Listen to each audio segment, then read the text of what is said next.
Hey, Reading Christian, John Kraft.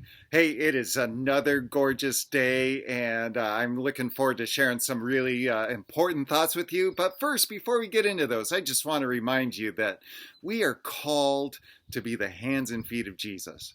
That as we think of this time, it is so important for us to think about how we can show the love of God to all the people around us. And as we do that, we actually live out two of the points of our code. First, we love Reading. We love the people around us. And secondly, we say in our code that we will be a healthy, growing church because we believe that God will use the people of Reading Christian Fellowship to reach neighbors and nations. And I don't think there's any more time that is ripe for us to do that than what we're going through right now. We often think in a time like this, we need to think about how we support each other as a church and how we care for each other as a church and how we love the people within our body. And that's absolutely true. We want to keep doing that, and we've loved what we've seen as we do that together. But our call is not simply to care for the people in the church. It's to care for all the people around us. Galatians 6:10 says, "So then, as we have opportunity, let us do good to everyone, and especially to those who are of the household of the faith." Paul points out that we are to pay special attention to those who are the household of the faith, fellow brothers and sisters in Jesus Christ.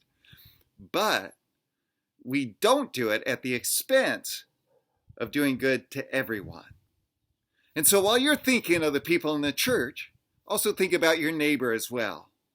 Pick up the phone, call your neighbor, knock on their door, take a couple of steps back. Just make sure that your neighbors are doing well. And so as we do that, we will be fulfilling Galatians 6:10 and living out the code. Hey, just three quick things as we give you a couple of updates as to things that are going on, ways that you can be involved. The first of those, something very cool. As we've thought about life in this shutdown and in this stay-at-home order, one of the things that we're missing is connection. Another thing is maybe even just some routine and schedule, and especially as maybe Bible studies aren't meeting, different things that you're normally involved in aren't gathering. And so we want to give you a special opportunity.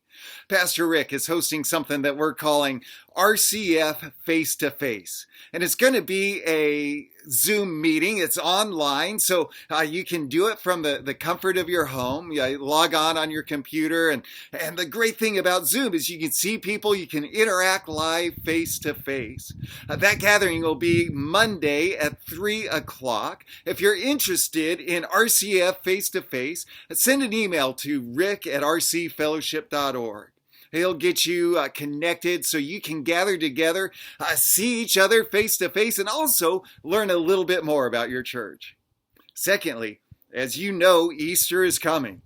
This Sunday is Palm Sunday. I can't wait to dive into the message. But this Easter, we're still meeting. We're meeting online as we have been in accordance with our stay-at-home orders.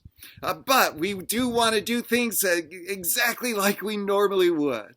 And so we are getting together for a sunrise service at 6:15. Pastor Tom and I will be out on the patio. We'll get the camera set up. You can see the sun come up over Lassen as we think about the glorious resurrection of Jesus. And then we'll have our two Easter gatherings at 9 o'clock and 11. We may not be there physically, but it still is an incredible opportunity to invite people who need to know about the truth of Jesus to log on and to enjoy, participate in our services together. Last thing I want to just give you a little bit of a warning about. We've talked about it in the past. It came up again. Last night, our staff was hit with a bunch of scam emails. The emails were written to look like they were coming from me. They weren't coming from me. I just want you to be aware that in a time like this, unfortunately, there are those who try to take advantage of fear, to take advantage of care, to take advantage of concern, to take advantage of those who would desire to show love to people in need. The way it's looked is someone will reach out pretending to be me and they'll say, I have a situation I need you to help out with. I'm dealing with someone who needs financial help, and the easiest way to get them money is for you to buy gift cards and to take a picture of it and send it to me, and I can pass that on. First of all, it's not me. Secondly, no one from Ready Christian Fellowship would ever ask you directly to give you money to give to someone else. So if you get a text, if you get an email that's pretending to be from me or from one of the staff people, and it's asking you directly for money, don't respond. Reach out to the person it's pretending to be and get some clarity. But don't send it by that same email or the same text that you got. Use a different way of contacting them. We love you guys. We want you to be safe. We don't want anyone taking advantage of you. And so we just want you to know that these things have been going on.